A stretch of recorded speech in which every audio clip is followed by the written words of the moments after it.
Honey റോസിൻ്റെ വാർത്തകൾ ഇപ്പോൾ social മീഡിയയിൽ നിറയുകയാണ്. ഇതിനൊരു പ്രധാന കാരണമുണ്ട്.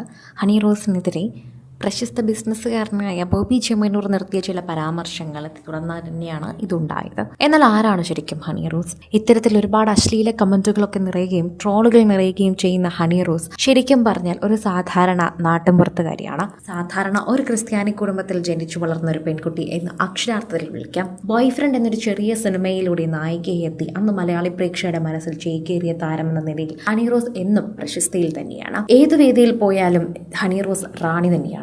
അവിടെ എത്ര വലിയ താരങ്ങളുണ്ട് എന്ന് പറഞ്ഞാലും ഹണി റോസിനെ കാണാനായി നിരവധി പേരെത്താൻ തുടങ്ങി. അത് ട്രോളുകളിലൊക്കെ നിറയാൻ തുടങ്ങി. കൊറോണയ്ക്ക് ശേഷം ഇനോഗ്രേഷൻ സ്റ്റാർ എന്ന് വിളിക്കാൻ തുടങ്ങി. എത്ര വലിയ താരങ്ങളുണ്ടെന്ന് പറഞ്ഞാലും ഹണി റോസിലേക്ക് എത്തിയപ്പോൾ ആരാധകർ എല്ലാവരും വലുതായി തുടങ്ങി. സാധാരണ സെലിബ്രിറ്റികളും ജ്വല്ലറികളും വൻകിട ഹോട്ടലുകളും മാത്രം ഉദ്ഘാടിക്കുമ്പോൾ പെട്രോൾ പമ്പും നീന്തൽക്കുണവും തൊട്ട് മെഡിക്കൽ ഷോപ്പ് വരെ നടി തുറന്നു കൊടുക്കുന്നു. മറ്റൊരു രീതിയിൽ മലയാളികൾ ഏറ്റെടുത്തൊരു താരം. സിനിമയിലേക്കാൾ എത്രയോ ഇരട്ടി പേരും പ്രശസ്തിയും ലക്ഷങ്ങളും വരുമാനവും ഇതിലൂടെ നേടിയിട്ടുണ്ട്.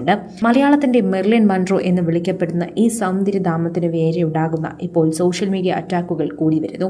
സാധാരണ ഒരു ക്രിസ്ത്യാനി കുടുംബത്തിൽ ജനിച്ച പെൺകുട്ടി, നല്ല വിദ്യാഭ്യാസത്തോടെ അച്ഛനെയും അമ്മയുടെയും ഒപ്പം തന്നെ ജീവിച്ചു വന്ന പെൺകുട്ടി. ആ പെൺകുട്ടിയാണ് ഇന്ന് സോഷ്യൽ മീഡിയ എല്ലാവരും തന്നെ ഏറ്റെടുക്കുന്ന ഒരു താരമായി മാറിയത് എന്ന് പറയാം. മലയാളി സ്വയം ചോദിക്കേണ്ട ചോദ്യമാണ് ഇത് എന്ന് വേണം പറയാൻ. ഇന്ന് ഫാഷൻ ട്രെൻഡിന്റെ കേരള ഐക്കണായി കണക്കാക്കപ്പെടുന്ന ഹണി റോസിന്റെ ബാല്യം ഒരു ഗ്രാമത്തിൽ തന്നെയായിരുന്നു. 1991 സെപ്റ്റംബർ 5 ഇടുക്കിയിലെ മൂലമറ്റത്ത് ഒരു സീറോ മലബാർ കത്തോലിക്ക കുടുംബത്തിലാണ് ഹണി റോസ് ജനിച്ചത്. പിതാവ് വർഗീസ്, മാതാവ് റോസ്. മൂലമറ്റത്തെ ഹൈസ്കൂളിലായിരുന്നു വിദ്യാഭ്യാസം. ആലുവയിലെ സെന്റ് സേവിയേഴ്സ് കോളേജ് ഫോർ വുമനിൽ നിന്ന് കമ്മ്യൂണിക്കേറ്റർ ഇംഗ്ലീഷിൽ ബിരുദാനന്ത ബിരുദവും നേടിയിട്ടുണ്ട്. ഒരു അഭിമുഖത്തിൽ ഹണി റോസ് തന്റെ ബാല്യത്തെക്കുറിച്ച് പറഞ്ഞിട്ടുണ്ടായിരുന്നു. ഞാൻ ജനിച്ചത് ചെപ്പുകുളം എന്ന സ്ഥലത്താണ്. ഞങ്ങളുടെ ആദ്യത്തെ ചെറിയ വീടാണ്. അവിടെ തോട്ടിന്റെ കരയിലായിരുന്നു. എന്നെ LKG ചേർക്കാൻ വേണ്ടിയാണ് മൂലമറ്റത്തേക്ക് വന്നത്.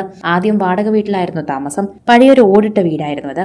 അങ്കിൾ, ആന്റിമാർ, കസിൻസ് എല്ലാവരും ഉണ്ടായിരുന്നു. അമ്മുമ്മയുടെ പാചകവും കളിയും ചിരിയും അങ്ങനെ സന്തോഷകരമായ ഒരു ബാല്യം തന്നെയായിരുന്നു തനിക്കുണ്ടായിരുന്നതെന്ന് ഹണി റോസ് എടുത്തു പറയുന്നുണ്ട്. അച്ഛന്റെയും അമ്മയുടെയും ഒരു പ്രണയ വിവാഹമാണെന്ന് ഹണി റോസ് പറഞ്ഞിരുന്നു. എന്നാൽ കല്യാണം കഴിഞ്ഞ് 30 വർഷത്തോളമായെങ്കിലും ആ പ്രണയകഥ മാത്രം തന്നോട് പറഞ്ഞിട്ടില്ല എന്ന് നടി ഒരിക്കൽ പറഞ്ഞിട്ടുണ്ട്. ഒടുവിൽ അമ്മയാണ് ആ പ്രണയകഥ പറഞ്ഞത്. 12-ാം വയസ്സിൽ ഹണി റോസിന്റെ അമ്മയുടെ വീടിനടുത്ത് സ്ഥലം മാറി വന്നതാണ് അച്ഛനും കുടുംബവും. അവിടെ വെച്ച് കണ്ട് ഇഷ്ടം പറഞ്ഞു. 10 വർഷത്തോളം പ്രണയിച്ച് വിവാഹം കഴിച്ചു. ആ പ്രണയം ഇപ്പോഴും അവർ നിലനിർത്തിക്കൊണ്ടു പോകുന്നു എന്നാണ് അന്ന് ഹണി റോസ് പറഞ്ഞത്.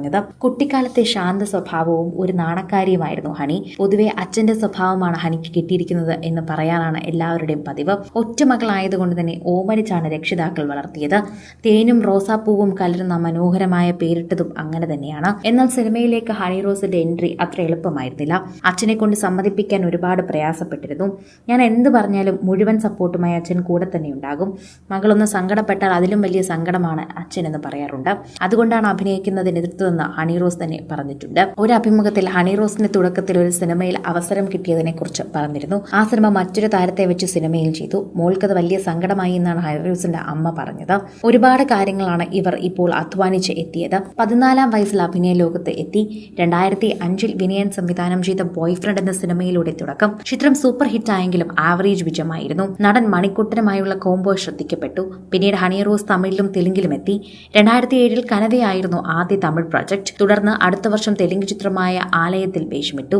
ഇന്ന് സോഷ്യൽ മീഡിയയിലൊക്കെ ചർച്ച ചെയ്യുന്ന ട്രിവാൻഡ്രം ലോഡ്ജ് വലിയ വഴിത്തിരിവായി മാറി. സിനിമ, ഫാഷൻ, ലൈഫ് സ്റ്റൈൽ വാർത്തകൾക്കായി മലയാളി ലൈഫ് സബ്സ്ക്രൈബ് ചെയ്യൂ. ലേറ്റസ്റ്റ് അപ്ഡേറ്റ്സിനായി ബെൽ ബട്ടണും അമർത്തൂ.